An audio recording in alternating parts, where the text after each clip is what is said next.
وصفتنا النهارده وصفة مميزة، وصفة للمناسبات والعزومات.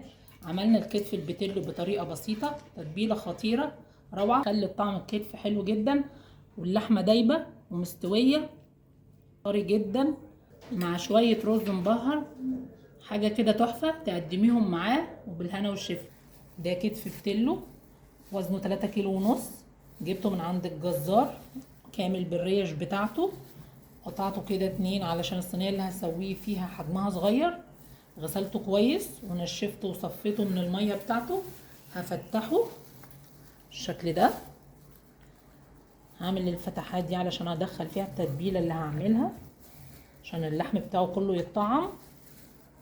هنعمل التتبيله في الخلاط او الكبه. نجيب قرن فلفل رومي متقطع مكعبات بالشكل ده، 6 فصوص من الثوم الكبار، 3 معالق كبار من الكاتشب، 3 معالق كبار من الزبادي، ربع كوبايه من الخل الابيض، ربع كوبايه من زيت الزيتون،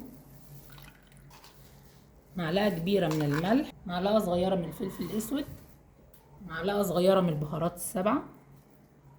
بعد ما ضربت كل المكونات كده مع بعض، هحط معلقه صغيره من الزعتر الناشف، لو عندك زعتر فريش حطي. كام عود كده من الروزماري الناشف.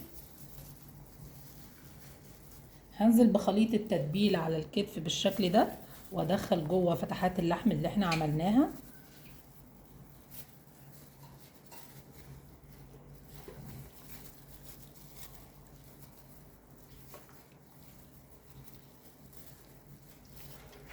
غطيته بالبلاستيك راب بالشكل ده.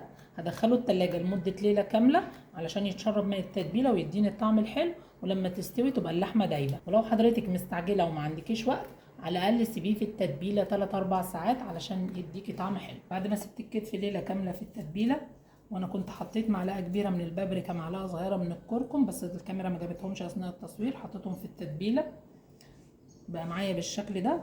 هبدأ ادخله الفرن. الاول هنقفله بورق الفويل. هجيب ورقتين من الفويل علشان نخمر الكتف ويستوي معايا كويس.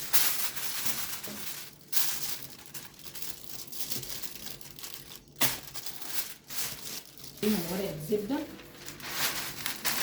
هرشها بالمية علشان ما تلزقش في الكتف كده.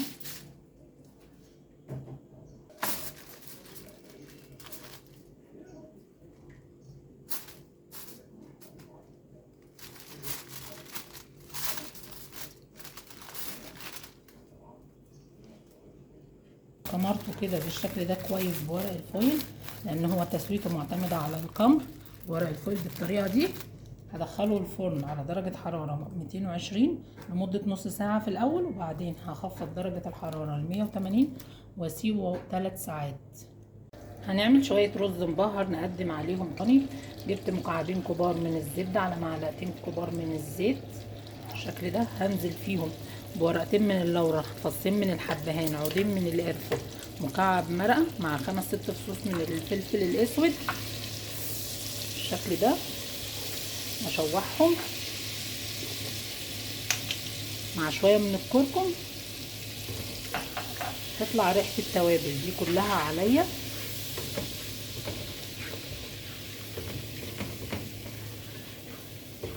هنزل عليهم ب4 كوبايات من الرز البسمتي المغسول والمنقوع ربع ساعة في المية المغلية بالشكل ده. هشوح الرز عشان ياخد من طعم التوابل اللي حطيناها، وتتغلف كل حبة منه بالمادة الدهنية اللي حطيناها بالشكل ده، علشان يطلع معايا رز مفلفل مش معجن. ال4 كوبايات من الرز البسمتي، لكل كوباية من الرز البسمتي كوبايتين من المية المغلية او كوبايتين من الشوربة حسب ما تحبي. هنزل بيهم على الرز. 8 كوبايات من المية. بدأ يغلي معايا الرز بالشكل ده. هضيف له الملح بتاعه واظبطه وادوقه.